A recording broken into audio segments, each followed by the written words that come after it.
Hi, everyone, and thank you so much for joining us for today's webinar, the 4 keys to choosing the best ERP or CRM solution. This is the first part in a 4-part series on this topic, and today the focus will be on the fit of the solution. My name is Sabrina. I'm on the marketing team here at Stoneridge, and I'm joined today by our presenter, Eric Newell. He is the CEO here at Stoneridge Software. I just wanted to let you know everyone is currently muted, but we do welcome any questions that you have. So go ahead and type those into the questions pane, and I will pass those over to Eric. We do want this to be interactive, so please feel free to ask any questions that you do have. We are recording this session, and I'll be sending out the recording following the presentation today. And with that, I'll just go ahead and pass it over to Eric. All right, great. Thanks, Sabrina. Welcome, everybody, and thanks a lot for joining us today on this webinar. Excited to talk a little bit about the best ways to go about choosing the right ERP and CRM software solution for you. So today we're going to cover fit, but as Sabrina mentioned, this is part 1 of a 4-part series. So over the next 4 weeks, we'll be covering each of those areas. And today I'm going to spend a little bit more time on the process of deciding on software and kind of setting that up as well too before I jump into talking about how do you best determine the fit as well. So as Sabrina said, I'm the CEO and co-founder of Stoneridge Software. Eric Newell is my name. I've been doing this ERP and CRM thing for a little over 2 decades now, 21 years, spending 13 years with Microsoft in a variety of roles from support to premier account management to premier field engineering leadership, and then started Stoneridge about 8.5 years ago and been serving in a lot of different roles here at Stoneridge. I'm excited to announce that I've got a book coming up on implementing Microsoft Dynamics that will be coming out here sometime in the spring or early summer, called Mastering Microsoft Dynamics Implementations. So if you like what you hear today, there's 22 more chapters of good content here that will be in that book that will be coming out here at some point this year. So with that, I want to share the goal for this series. And the goal for the series is really to help you make the right decision and try to give you the background and information that helps you come to the best decision for your business. And that includes not only the picking the right software, but getting your team ready, getting the right selection process in place, and thinking about those 4 key areas that are really important to making the best long-term decision for your business. So there's so many issues that we see on projects and that I've seen in my days at Microsoft that come down to just not making the right decision or not having the right approach from the get-go, and then just plagues you throughout the rest of the implementation. So the goal here is to make sure that you're getting started off right so that you end up successful down the road. So with that, let's jump into it. So deciding on what ERP or CRM software you choose is a huge decision that has long-term impacts on your business. 1 second here.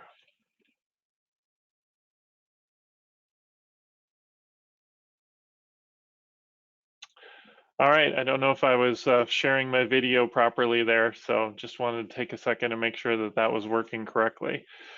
So it's a big decision that you not going to go through this decision too many times in your career, hopefully, but it's an important decision that has financial impacts on the company as well as just impacts on all the people involved over the length of time that it takes, from anywhere from a month to 3 to 5 years in some cases. So it's a decision you want to get right. You want to put you want to take all the information you can into this decision before you make it. This product is going to be the core of your system strategy for many years. So everything is going to need to, in your business, is going to need to connect back to your ERP system. The CRM system is going to be key for sales, customer service. You want to make sure that you've got a solution that you're going to be able to work with in the long term. Implementation is going to be difficult. It's not an easy thing to go through an implementation. It's going to take a while. and it's going to be expensive. So you want to make sure you're picking the right partner and picking the right solution that's going to be implemented in a way that's going to limit these challenges. It's never going to not be somewhat difficult, but you want to make it as easy as possible. There's going to be a significant amount of change that's going to occur with your team members as part of this implementation. So you're going to be changing a lot of processes that you use today in the business, and that's going to be really hard on a number of people within your organization who like things the way they are now. So working through that change management is going to be a big part of your success. So this is an opportunity for you to, as you go into it, to first set the parameters by which you want to make this decision so that you're getting yourself started off on the right foot. You want to make sure you've got a cross section of the team involved, and you also want to make sure you identify who the ultimate decision maker is and what their role is going to be in the selection process. So those are a few things to be thinking about as you take on this big decision that's really going to impact your business for 5 to 20 years potentially. So it needs to just be taken seriously, and as much as we can, we want to help give you the information to help you make a great decision. So one of the things that we recommend that you start with is, what are your success criteria? What are your success metrics? What does a good implementation look like? And I hear from a lot of companies that say, I just want it to be done on time and within budget. Well, that's good, and that's a worthy cause that you want to make sure that you can successfully execute on. But you also want to determine what are some of the outcomes that you want to be able to get from it. There are implementations that are simply trying to take what you have is no longer supported, is just replacing it and making sure you're on a supported platform.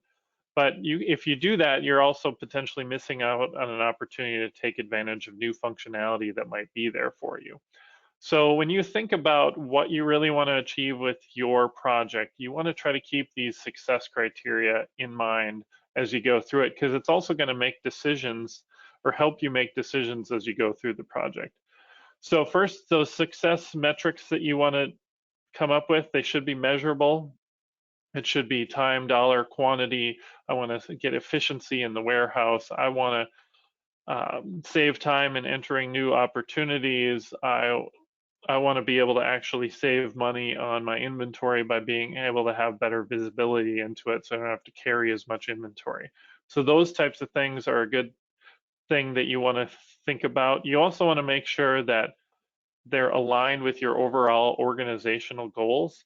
I mean, the reason you're taking on this project is because you probably have some goals that you want to make sure that you can achieve company-wide. So one of the things that I like to ask companies as they get into this discussion is, where are you going as a business, and how can this platform help you get there? So what are the top 5 things that you're looking to accomplish this year and over the next 5 years, and make sure that you're getting a system in place that will help you achieve those goals.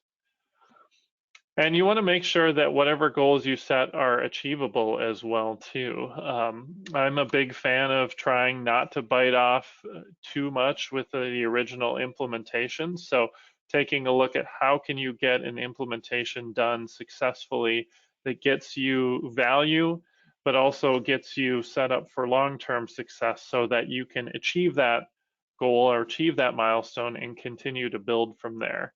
So that's one of the things you want to think about as well too, is if you put someone through a 5-year long implementation, that is just can be very draining on them. So you want to try to set milestones where you can show that you're being successful and that you're providing value back to the business. Even if it's 5 years worth of work that you need to get done, how can you break that up and make that achievable? So as you go into even the decision on what you want to buy, think about, what are your primary goals? How do you want to get ROI from the project? How is this helping support your business? And how can you do this in a way where you can get wins and celebrate some success? So as you think about, the next step is really thinking about what processes are in scope for your project. So we use this process catalog, which includes 12 high-level process categories. And these are processes that are associated with every business that's out there. So there's a group called APQC that kind of puts out a standard set of processes that all businesses typically follow. And so we use a version of that in our implementations as well. But this is a good way to categorize your work and what you're going to have in scope as part of the project. So think about what it is that you're going to be implementing and try to make sure that you have a game plan and subject matter experts for these processes. Take a look at what the current state of these processes are and what documentation you have. But as you're coming up with a fit, one of the things you need to know first is, what do you want this new solution to do? So take a look at these kind of 12 core processes. Get time with your process owners to go through, what do you have today? What do you want to have? What are some unique things that you have in your system today that you want to preserve? What are potentially some unique things that you don't want to preserve? And try to come up with your requirements list based on these, organizing them by these processes. So that's one of the key steps that you want to be able to take in the beginning. Then next it comes to understanding what the steps are to buy software. So I'll just briefly go through this, but when you're going through the process of buying software, first thing you want to do, you want to have your selection process figured out and who's on your selection team. So I'll talk a little bit about that next as well too. So first step, define your success criteria, where you're going. Next step, define who is going to, or what processes and requirements are going to be in scope. Then you start to determine who's going to be on your selection team. And so once you've got that put together, then you go through and determine how are you going to make that decision on the selection. And that's what we'll be trying to help inform you how to best make the best decision over these next 4 weeks. So the first thing you do is you determine your selection process. Then when you start engaging with vendors, so a lot of times people are spending a lot of time researching potential solutions long before they ever meet with anyone. So I encourage you to do that. Take a look on the internet, see what you can find out about each of these solutions, see if they have a fit for your particular industry. Try to learn a little bit about the platform, a little bit about who implements it and how much it costs before you have these initial meetings. But then these initial meetings are really just a chance for you to talk to the vendor or the partner, or whoever is representing that software, and understanding, are you guys a good fit? Is the software a good fit for your business? Is this a partner that you might want to work with? That's really a key thing to try to get off on the right foot and make sure that this was going to be a successful partnership from both sides. Then next, your vendor will be asking you to do a discovery session. So a discovery session is where you share more information about your business to the software vendor. So you're going to be telling them what your processes are, what your requirements are. Oftentimes you give them a tour of your facility and show what's important. They ask a ton of questions. That's what you want to give them the best answers you can give them, because the answers you give them in discovery session are going to lead to the demonstration of the software, and the better you inform them, the better a demo is going to have, and a demo is going to be for you when you get to that stage. So after that discovery session, they'll do a demonstration of the software for you. You're really in charge of what you're going to see there. So give them the information on what's most important for you to see as part of that demonstration. And think about not only the fit, but also think about the platform and the implementation plan as part of that demonstration as well too. Then finally, you're going to rate your vendors based on the criteria that you've laid out that we'll talk through here. And then you're going to make your contracts with the implementer and go ahead and buy the software and get into the implementation process. But it's these 7 steps that are really the part of where you're actually doing the evaluation of software. I think you should spend a lot of time up front before you even get into these 7 steps, making sure you're in the right position for this to go as well as possible. So coming back to the selection process, so what are some of the steps there? So one of the questions is, do you do an RFP or an RFI or not? So RFP is a request for proposal where you say, this is what we want in the system. I don't recommend that you do a RFP. I think an RFI is a good way of approaching it because you want to get information about that, the company, the software, what it's got in there, and see if it's a right fit for you. A request for proposal oftentimes is just not going to be very valuable because no software vendor can really give you a hard and fast proposal based on a document without talking to you and doing discovery and things like that. So I would suggest that you do an RFI, get the information that you want about that particular vendor, the software, the implementation methodology, then go through the process from there. And then you want to think about what is the timing of the evaluation process, making sure you've got the right people available during that time as well. Those 4 keys that we're going to talk about during this webinar. What is your committee, and then who is your ultimate decision maker on this?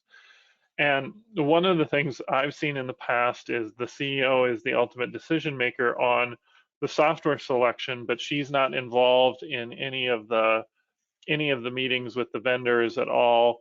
And the only information she gets at the end is a 1-page recommendation saying, well, here are your 3 options. One costs $250K, one costs $350, and one costs $450K.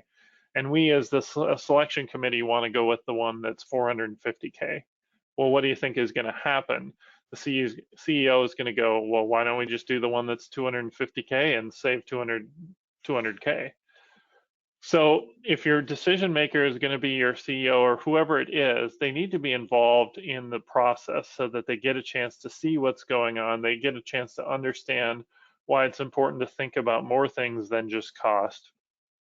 So if you can do that without having them involved, then great, but you have to do that. Otherwise, you're going to end up violating these kind of rules of considering the top 4 things that you need to consider as part of the as part of the software decision. So that's a really key point and something to think about as you determine your committee is how are you going to make this decision? Who's ultimately going to make the decision, and what information are they going to have? And they really need to have these 4 keys as part of that evaluation and decision making. Other thing you can look at whether you want to do an internally led or an externally led selection process. So there are selection consultants out there who will come in and help you go through the selection process. So that really depends on your internal capacity and what you're looking to get and your background on how to go through the process. If you have a pretty good idea on how to go through the process, you've got people are experienced with it, or you've read up on it quite a bit, and you've got the capacity to do it, I would recommend you go with an internally led process at that point. Or you may say, I want to have a consultant available for a couple touch points. Or you can, but on the flip side, you can have a vendor lead and run every part of the implementation of the selection process, and that's going to set you back a few bucks, but these people, that's what they do every day, day in and day out. So they really know the process. You want to try to find someone independent, so someone who doesn't necessarily represent a potential piece of software that you're looking at. But the key thing there is just deciding how much you want to spend on it. Like I said, I would recommend an internally led process with the ability to call consultants or call other business folks that who've been through that experience, so you at least have some kind of outside party to run things by as you're going through that process. And then one of the questions that comes through the process a lot of times is how many vendors should you include? I would say if you're not going to seriously consider a vendor, then don't include them. But if you want to send RFIs out to 15 different vendors, that's great. When it comes down to going through the selection process, I wouldn't recommend you going through any more than 6. Typically 3 is a pretty common number. If you get over 6, people can't remember what they saw in which system, and it gets to be really confusing for everybody. So I certainly think that it's better to use like an RFI process to whittle down the number. So getting to the main point and things that we wanted to talk through today are, what are these 4 key decision points or things that you should be considering as you go through the process. So I've alluded to them a little bit, but the first is fit, and that's what we'll talk about today. The second is platform. So what is the technology behind the solution that you're buying? Is it cloud technology? Have open APIs so you can integrate? All of those types of things are things that are not really thought of during an implementation other than by the IT leader. And it really is a key part of should be a key part of your decision and your selection criteria. Who the implementer is and what their implementation strategy is for your particular project is another thing that is left off of the evaluation process quite a bit. And then finally, cost. And I think of cost as kind of a Goldilocks type thing. You don't want it to be too high and you don't want it to be too low. You can pay $500 an hour for implementation resources if you want to, but that's probably not the best way to go about it if you can find great folks for less than that. But also is coming up with the right budget for your project. So that's what we'll be talking about. What are all the costs that go into a project? What should your budget be? And a lot of people actually don't put enough money into their budget, and then they end up trying to cut corners at the end, and the experience isn't very good.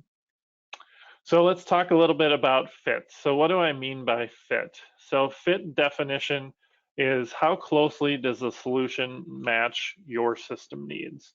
So we talked about defining what your processes are that are in scope, and what are some of the solutions that fit that particular fit your particular system needs. So you need to have an idea of what your needs are in order to be able to assess that fit.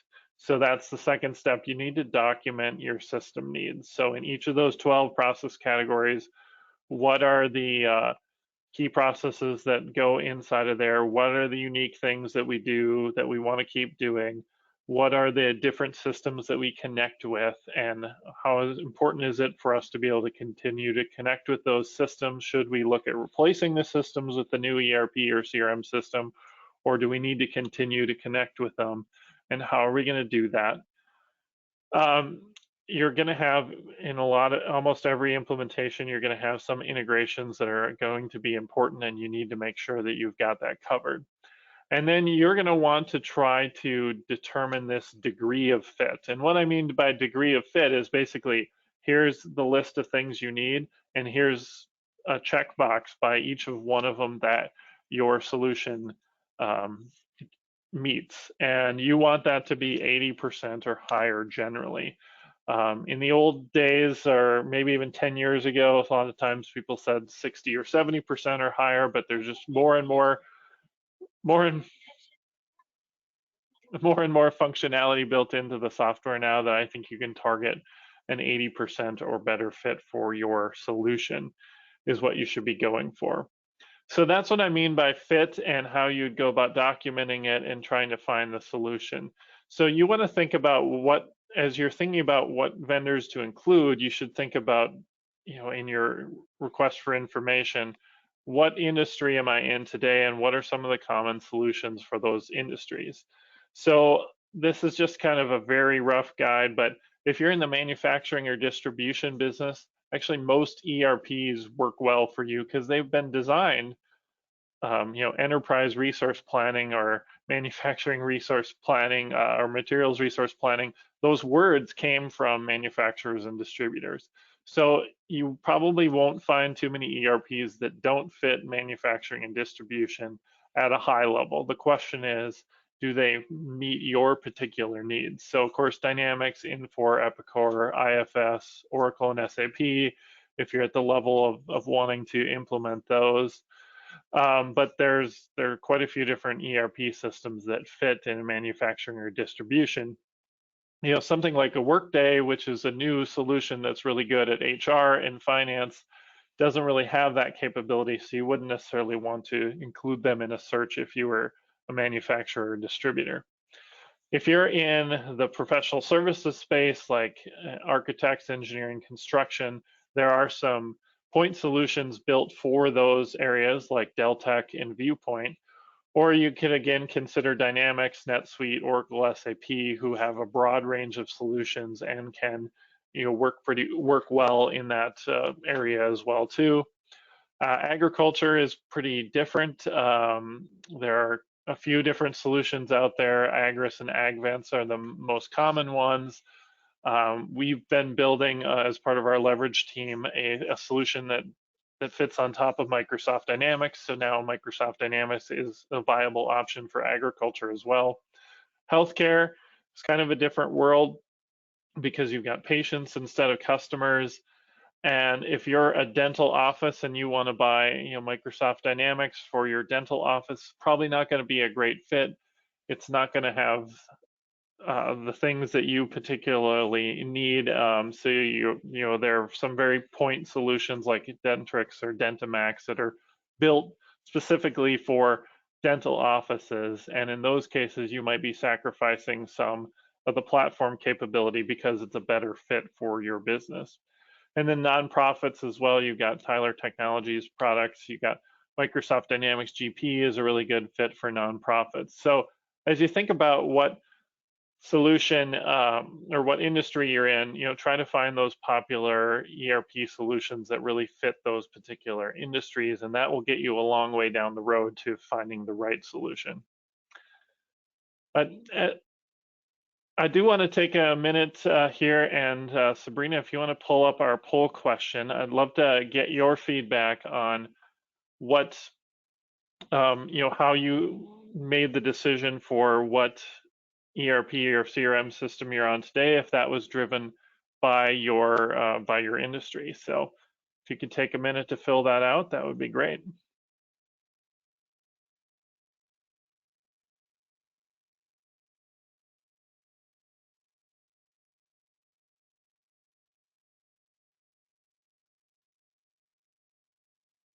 All right, looks like we got a couple more votes still coming in, but I think we may have everyone here accounted for, so I'll close that poll and share the results here. So we saw 43% of people responding with yes, it was chosen because it was the common solution for the industry, 36% saying no, and 21% are unsure. All right, sounds good. Thanks for that feedback. There are some key requirements that may be in your industry that can really impact what product you can select. So like I said, I use the healthcare example. In healthcare, you don't call them customers, you call them patients. And in healthcare, in a lot of cases, you've got specific information that's coming off of equipment like MRI machines or whatever it might be that you want to pull into your software and your view there.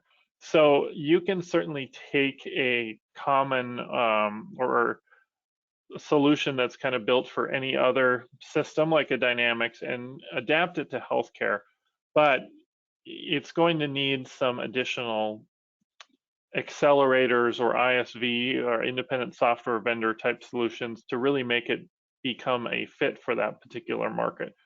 So another one is in agriculture. We spend a lot of time and energy and leverage building out split billing, which is the ability for you to take and divide up a transaction between multiple parties. And that's not core functionality in any of the ERP systems, but it dramatically impacts how the ERP system works. And if that's a requirement that you have because you're an ag retailer, then you have to really look at a solution that's got that capability in it. You can't necessarily take a generic version of NetSuite or Dynamics and apply it to your business if it doesn't have that core functionality. So those are a couple things to be keeping in mind in terms of what product you select from a fit side. If you're like a dental office and you say, I'm going to implement Microsoft Dynamics 365 Business Central at my dentist's office. Well, Business Central is a great product and it may work for you, but the degree of fit is probably going to be much lower than something like Dentrix or something along those lines. So you're going to have a lot of additional capability you're going to have to build back into the system. Or the other option you could do is find an industry-focused ISV, or ISV stands for independent software vendor. So Microsoft Dynamics 365's got a few particular industries where the core part of the product fits it okay, but not great. But if you add on these particular industry-focused ISVs, now it becomes a viable solution for that area. So we've had talked to a few energy companies over the years, utility companies, and Microsoft Dynamics in itself can do the finance and can do the procurement and inventory management. But there's a add-on called Itinerifs, which is really built to focus on that energy and utility market. So if you want to go and take Dynamics and use that in that market, you want to add on the right ISV for it. If you're a law firm, there's a product called Legal 360 that's really designed to take the core Dynamics and make it better fit for law firms. And that's what we've done on the leverage side, is taken the core Dynamics 365 finance and operations and make it a better fit for agriculture because of that add-on.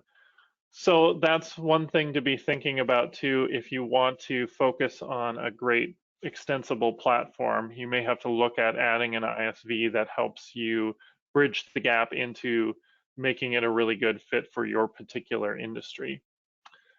So another poll question I wanted to ask quick is, are any of you using industry-based ISVs in your solution today? So Sabrina, if you want to put that up and we'll see what we hear.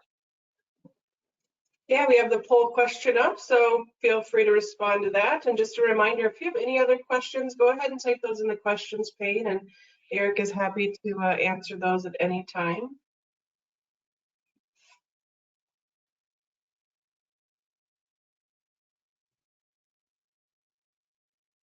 All right, it looks like we have mostly everybody responding here. I'll go ahead and share those results. Looks like 25% of people are using an ISV, 58% are not, and 17% are unsure. Okay, great. Well, thanks for sharing that feedback. So a key part of this, deciding on the right fit. So the industry conversation is more kind of a high level conversation, but let's say you're a manufacturer and you've got 10, 15 different ERP solutions that are a good fit for you. Now, once you've been able to attain or determine that they're a high level fit for you, you need to get down to more of the nitty gritty and figure out if which one is going to be the best fit for you. So the way you do that is you do something called a fit gap analysis. So first you have to identify what your critical requirements are. So start with your processes, identify what your requirements are, and then rank those requirements as well too. So if something is a have to have versus something is a nice to have, you want to identify that, and then you want to measure the solution on how well it fits those have to have type requirements. And then, so the score is just based on the ability to meet that requirement. And the options that you have that you want vendors to respond to is it something that works out of the box? Is it something that's configurable, which means it works out of the box as long as you click the right or set up the right configuration for it? Or does it require a customization? And if so, roughly how big of a customization is that? And your vendors are not going to be able to answer that with a great deal of certainty, but they should be able to identify what is going to be a customization. And if it's something or is it something that a third-party product provides? So like, for example, sales tax filings in multiple jurisdictions.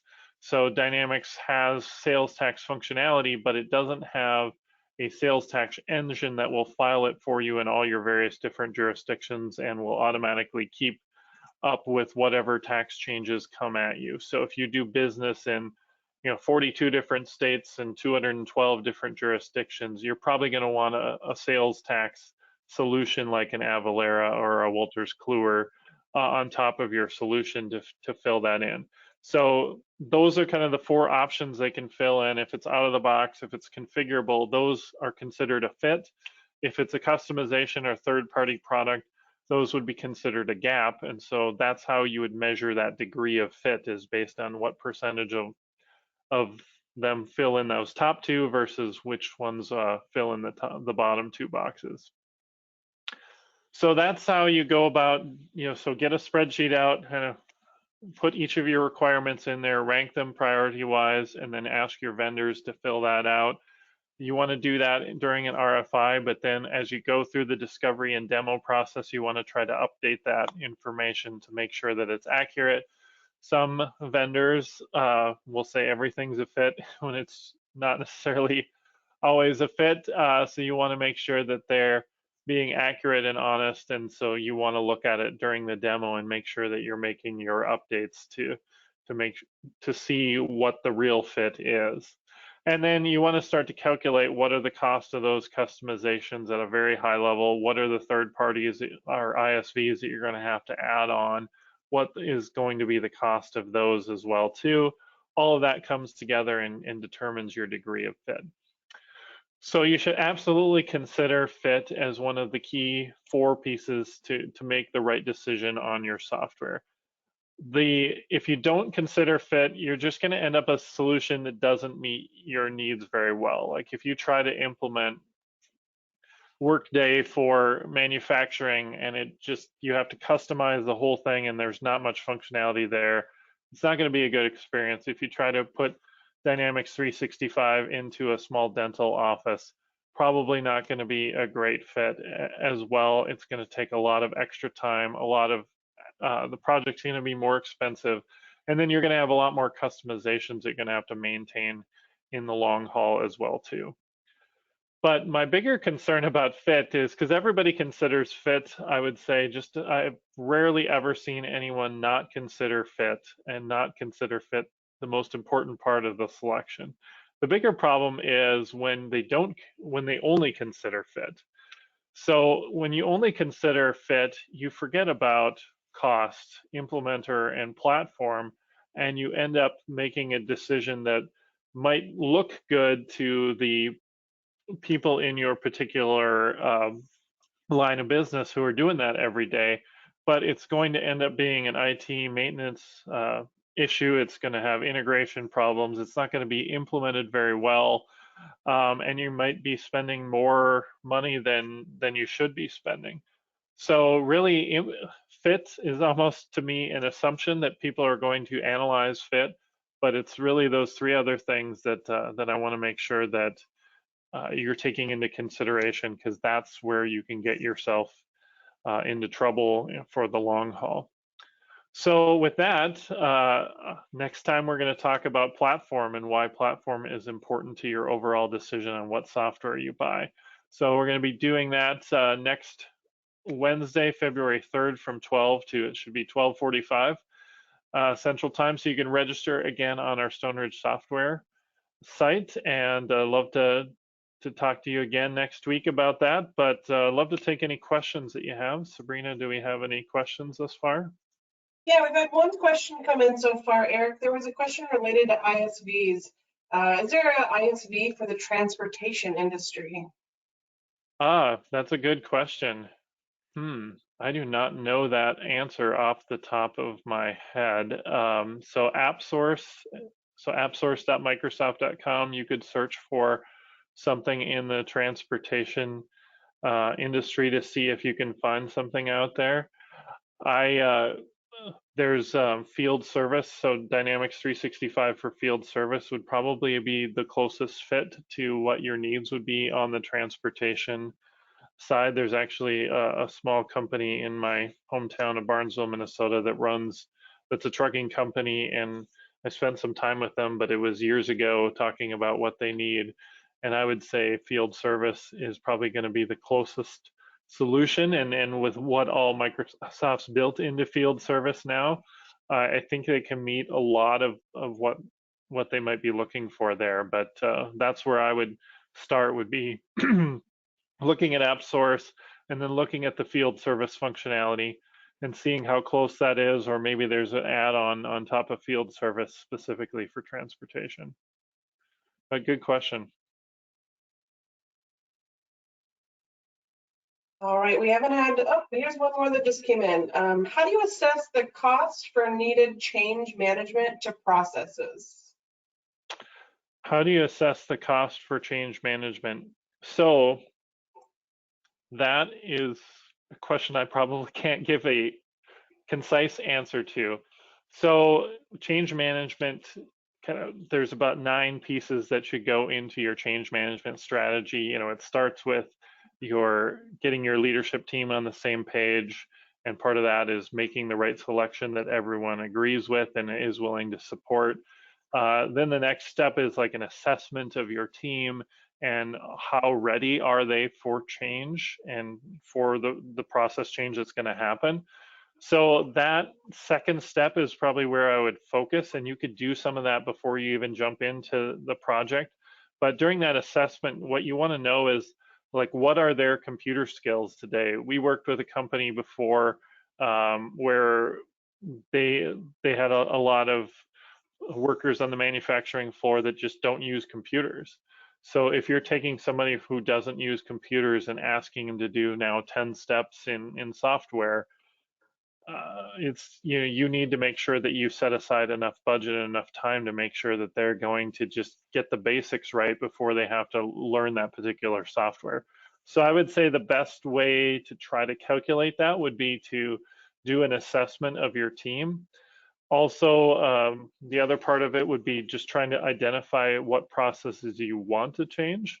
I mean, there are going to be some processes that change just because the software does it slightly differently than how your current software does it, but I don't consider those as monumental of changes. But if you have processes that you want to change, then you're going to want to set aside time and budget for that. But there are a number of change management consultants out there that you could interface with. We're doing some change management work as well too, so we'd be happy to talk to you about that. But I would start with doing the assessment and identifying any key areas of process change, and then you have a pretty good idea of what you're in for, and you can kind of build your strategy from there. Great, thanks, Rick. Great. And Any more questions? Not at this time. If you do think of questions following today's presentation, you can always reach out to us at any time, and we're happy to answer those. And like I said, I will be sending out the recording from today's presentation as well.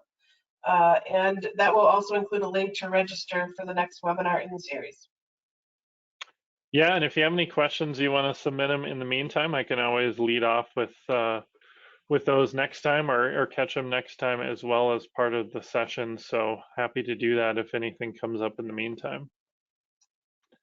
All right, well, thanks, Eric, and thank you everyone for joining us today. Did you have any parting words, Eric? Yeah, I was just going to thank everybody for joining today. I appreciate it. Hope this helps you learn a little bit more about the decision around how you select the best software. So focused on fit today, and next time we'll focus a little bit more on platform. So looking forward to talking to you again next Wednesday.